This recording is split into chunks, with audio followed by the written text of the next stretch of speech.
Bonjour tout le monde. Alors, je m'appelle Claire Cosquer et j'ai travaillé en tant que chargée d'études sur ce projet d'études du recensement en Seine-Saint-Denis, dont je vais vous présenter les principaux résultats aujourd'hui.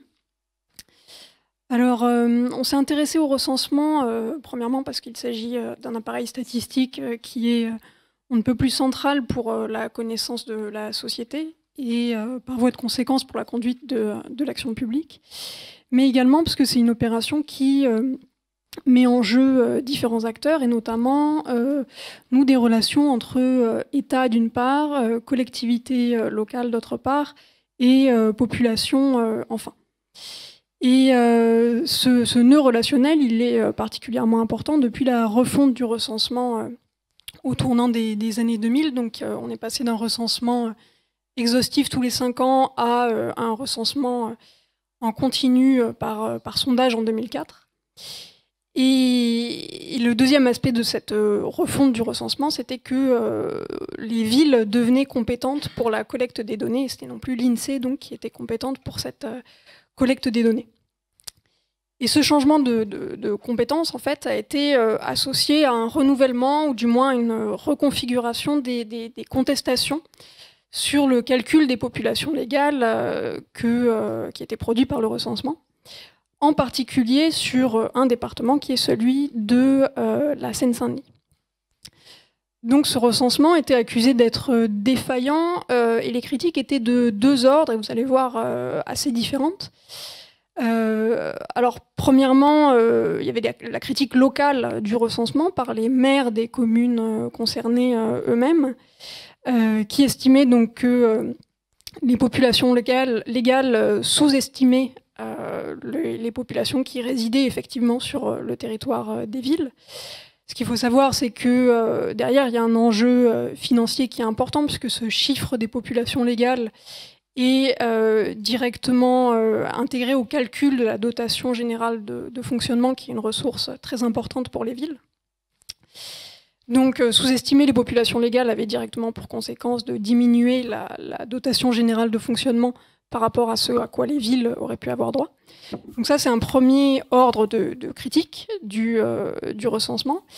Et une deuxième critique venait, elle, en fait, d'un rapport parlementaire conduit notamment par la droite, voire l'extrême droite, qui dénonçait donc une république en échec en Seine-Saint-Denis, avec notamment une incapacité de l'État à connaître sa propre population, et avec derrière des accusations plus précises sur un sous-compte spécifiquement soit des migrants, soit des personnes en situation irrégulière, les deux étant parfois mélangés. Donc on s'est intéressé à cette question d'éventuels sous-comptes dans le recensement en Seine-Saint-Denis, avec ces différents enjeux en tête, avec une équipe de recherche qui était coordonnée par Patrick Simon et qui s'est largement structurée autour de lycée migration. Alors les sources de sous-comptes qu'on avait en tête dans cette enquête, qui étaient éventuellement... qui était potentiellement spécifique ou non à la Seine-Saint-Denis, c'était premièrement la base de sondage. Donc le fait de passer d'un recensement exhaustif à un recensement par sondage a impliqué de créer donc une base de sondage, en l'espèce le répertoire des immeubles localisés, qu'on appelle le RIL. Et celui-ci doit être mis à jour régulièrement. Or, dans un tissu urbain où on peut considérer que l'habitat est en évolution rapide, avec des démolitions, des constructions régulières, mais également des divisions pavillonnaires, voire des remembrements d'appartements, la base de sondage est peut-être plus incertaine en Seine-Saint-Denis qu'ailleurs. Autre hypothèse, davantage de situations de logement précaire, donc de difficultés d'identification et d'accès aux populations qui résident dans ces logements. Éventuellement, davantage de ménages non ordinaires avec plus de cohabitation intergénérationnelle, impliquant parfois de l'hébergement provisoire ou des logements collectifs, notamment des dortoirs. Et dernière grande hypothèse, une non-réponse qui serait liée à une méfiance vis-à-vis de l'État, notamment pour les personnes ayant des statuts précaires, les personnes sans papier, et de façon plus générale, toutes les personnes qui se caractérisent par leur distance à l'égard des services publics. Alors, pour conduire cette recherche, on a procédé premièrement par méthode ethnographique, en observant donc les différentes étapes du recensement et notamment la collecte des données elles-mêmes. Donc, on a observé à différentes chaînes de cette collecte, donc de la formation des agents de terrain aux tournées de reconnaissance et aux tournées de recensement elles-mêmes. Tout en suivant la phase aval avec l'INSEE et en essayant également de mener des entretiens avec les différents acteurs de la chaîne de production de ces données. C'est une enquête qui a porté sur 8 communes de Seine-Saint-Denis, donc qui sont listées à l'écran. Et en plus de cette ethnographie de la collecte, on s'est également intéressé au mode de mise à jour de ce RIL, donc de cette base de sondage. Comment est-ce qu'il était mis à jour en négociation entre les villes et l'INSEE. Et enfin, on s'est intéressé aux analyses des méthodes de redressement de la non-réponse. C'est un projet qui devait être prolongé également dans 2 terrains comparatifs, dans des départements dont les caractéristiques sont assez contrastées vis-à-vis de celles de la Seine-Saint-Denis, dont les départements des Hauts-de-Seine et du Loir-et-Cher. Mais ces perspectives sont en suspens du fait, comme vous le savez peut-être, de l'annulation du recensement en 2021 à cause de la situation sanitaire. C'est une enquête qui a aussi rencontré certaines difficultés qui sont sans doute propres aux enquêtes sur les enquêtes, notamment des difficultés dans les entretiens avec les contrôleurs de l'INSEE et plus généralement avec toute la chaîne de traitement en aval, avec des difficultés importantes d'accès aux personnes qu'on ciblait dans ce secteur-là. C'est également un projet qui a fait l'objet de retours donc de restitution vers les équipes des municipalités qui ont été marquées, alors qui premièrement ont déjà été très affectées par la situation sanitaire, les confinements, ce qui a impacté nos échanges avec elles, et qui ont également été marquées par une importante rotation depuis le début de l'enquête, notamment pour quelques municipalités qui ont connu des changements politiques. Alors j'en viens aux principaux résultats. Premièrement, ce qui est ressorti de notre enquête, c'est que il y avait un écart important entre, disons, la doctrine de l'INSEE, la façon dont la théorie du recensement, disons, et la façon dont il se déroulait en pratique. C'est-à-dire que la procédure était très fortement adaptée par les agents sur le terrain, et que ces adaptations pratiques, elles étaient hétérogènes selon les agents, selon leur expérience de recensement, mais aussi selon l'encadrement, donc hétérogènes selon les villes. Notamment, par exemple, sur la mention du caractère obligatoire du recensement, sur la façon de se présenter. Et les adaptations concernaient également la gestion des différents modes de réponse. Donc, ce qu'il faut savoir, c'est que depuis quelques années, depuis 2015, il est possible de se faire recenser non plus uniquement via un questionnaire papier, mais également via un questionnaire Internet. Donc le recensement est devenu multimodal. Et en théorie, les agents ne sont pas censés inciter davantage à un mode de réponse que l'autre. Alors ceci dit, alors notamment pour ne pas ajouter des biais aux biais, parce que ce qu'on constate, c'est que ce caractère multimodal, il engendre un biais de sélection.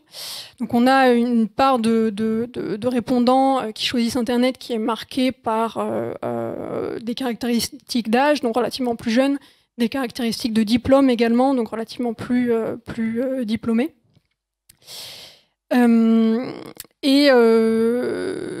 Mais dans les faits, en fait, notamment parce qu'il existe des primes, différentes primes dans la rémunération des agents de recenseurs, leur rémunération étant d'ailleurs très fragmentée, les agents vont être incités financièrement à davantage recenser sur Internet. Alors, donc là, déjà, il y a une contradiction entre la théorie ne pas inciter davantage à Internet ou à l'autre et, dans les faits, les villes qui versent des primes aux agents qui recensent davantage par Internet. Ce qu'on remarque dans les communes qui nous ont intéressés, c'est que le taux de réponse par Internet reste en général, donc à l'exception de Pierrefitte, pour des raisons sur lesquelles on pourra revenir, très inférieur non seulement à la moyenne de répondants Internet en Île-de-France, mais également à la moyenne nationale. Autre adaptation, c'est l'adaptation qui concerne une doctrine assez centrale dans la pratique du recensement pour l'INSEE, qui est celle du dépôt-retrait. C'est-à-dire que de la même façon que les agents ne sont pas censés inciter à un mode de réponse plutôt qu'à un autre, les agents ne sont pas censés suggérer de réponse aux répondants, donc sont censés déposer des questionnaires et les récupérer sans interférer dans leur remplissage. Les écarts pratiques vis-à-vis de cette théorie sur le terrain, dans les communes dans lesquelles nous avons travaillé, sont énormes. Alors vous pouvez voir, par exemple, dans la vignette qui est projetée actuellement à l'écran, où l'agent reconnaît, presque deviner, voire corriger certaines des réponses qui sont fournies par l'enquêté en question. Alors, en l'espèce, là, vous avez un agent qui considère que tel homme capverdien d'une 60aine d'années qui déclare chercher encore l'âme sœur, il vaut mieux le cocher divorcé plutôt que célibataire, donc pour une raison qui est peut-être un peu obscure. Alors, dans les difficultés auxquelles les agents vont faire face, il y a notamment la question de la compréhension du questionnaire. Donc, les agents sont formés, assistent à des sessions de formation. Certains ont beaucoup d'expérience. Mais ce qui nous a frappé, c'est qu'il n'existait aucune information, aucune ressource sur les questions elles-mêmes du questionnaire. Quel était le sens de ces questions? Ce qui laissait les agents parfois démunis et qui donc peut impacter la qualité de remplissage, donc la qualité de certaines données recueillies par recensement. Une de ces questions étant la question de la nationalité. Alors avec des cas classiques de nationalité, par exemple les deux Congos qui ne sont pas forcément différenciés, la question de l'acquisition ou la question d'être français de naissance, et la question de la binationalité aussi qui n'est pas prise en compte par le questionnaire. Donc cette question de la nationalité posait régulièrement problème. D'autres questions dont on a remarqué qu'elles suscitaient beaucoup d'incompréhension aussi, c'est toutes les questions qui concernaient la situation dans l'emploi, le type d'emploi et le secteur professionnel, ainsi que la question sur le niveau d'études. Donc fréquemment, les interactions qu'on observait entre les agents et les répondants se caractérisaient par le fait que les professions proposées ne rentraient pas ou difficilement dans les cases de la nomenclature INSEE. Donc ici, vous avez une situation de recensement où l'habitante explique qu'elle était première main hautement qualifiée dans la haute couture et elle est bien en peine de trouver la catégorie à laquelle ça correspond dans les cases de l'INSEE et propose de l'abréger. Donc en utilisant les initiales, ce qui fait un sacré nombre d'initiales, pour se libeller professionnel. Donc l'agente essaie poliment de faire remarquer que ça n'a pas beaucoup avancé l'INSEE de noter PMHQDHC. Une autre situation, par exemple, était un habitant qui déclarait devant l'agent travailler dans la police et les renseignements. Et l'agent avait décidé de cocher la case études et recherches pour... Donc ces incertitudes, ce qui est aussi notable, c'est qu'elles sont aggravées dans les cas de formes non conventionnelles d'emploi. Autre chose, donc sur les difficultés rencontrées, ce qui nous amène plus particulièrement à ce cas, cette question de y a-t-il un sous-compte spécifique des personnes en situation irrégulière? On a observé plusieurs situations de rencontres avec des personnes qui reconnaissaient être en situation irrégulière auprès des agents, notamment parce que les agents essaient de se montrer rassurants et donc parviennent parfois à créer les conditions de confiance qui fait que cette déclaration émerge. Il arrive aussi que les agents soupçonnent certains répondants d'être en situation irrégulière sans que ceux-ci ne le déclarent, alors notamment en se basant sur un certain nombre de caractéristiques, dont les conditions de logement. Ce qui reste possible, évidemment, c'est que certaines personnes sans papier soient omises, notamment parce que certains agents reconnaissent ne pas vouloir contraindre outre mesure des personnes sans papier à répondre à une institution. Mais ce qui nous a semblé, au terme de l'enquête de terrain, et c'est un des résultats principaux, c'est que cette omission de personnes en situation irrégulière n'était pas structurellement différente des omissions de personnes en situation régulière, et qu'elle paraissait en outre très peu susceptible d'avoir un impact statistique sur le calcul de la population totale. Alors, autre difficulté, les situations de subdivision de logements, de sous-location illégale, qui vont avoir tendance à inciter non seulement les propriétaires, mais aussi les occupants à la discrétion. Certains de ces logements sont difficiles d'accès pour les agents et vont rendre la correction du RIL compliquée. Mais ce qui nous a apparu, c'est que ces sources de sous-comptes, même si elles sont possibles dans les tournées de recensement elles-mêmes, la source principale de sous-comptes potentiels se trouve en amont des tournées de recensement, c'est-à-dire dans la constitution de la base de sondage elle-même, donc dans le répertoire des immeubles localisés, dont la qualité peut être localement problématique. C'était le cas d'au moins une des 8 communes sur lesquelles nous avons enquêté. Alors pour conclure, les grands résultats sur lesquels je voudrais insister de cette enquête, c'était que sur le terrain, alors la qualité de renseignement des bulletins individuels ou des feuilles logement est loin d'être parfaite, notamment les conditions de travail des agents, les conditions d'accès aux populations impactent cette qualité de renseignement des bulletins individuels. Mais en revanche, en termes de sous-compte, c'est-à-dire le nombre de bulletins individuels qui est récolté, les sources de sous-compte nous ont apparu relativement limitées. Et les biais d'estimation donc proviennent principalement de cette actualisation de la base de sondage, dont la responsabilité est revenue aux villes, même si elle est partagée tout de même avec l'INSEE qui envoie des fiches à ces villes. C'est impossible en revanche de chiffrer les sous-comptes qui sont occasionnés de cette façon de manière précise, malgré les attentes à ce sujet du conseil départemental de la Seine-Saint-Denis. Et finalement, ce qui nous a frappé, c'était ce caractère assez paradoxal de la politisation des chiffres du recensement et de la vérité des chiffres du recensement, à la fois en jeu de justice sociale pour les maires de ces communes qui s'estiment délaissées, et en jeu de dissimulation d'un éventuel grand remplacement dans les thèses de l'extrême droite. Voilà, je vous remercie de votre attention.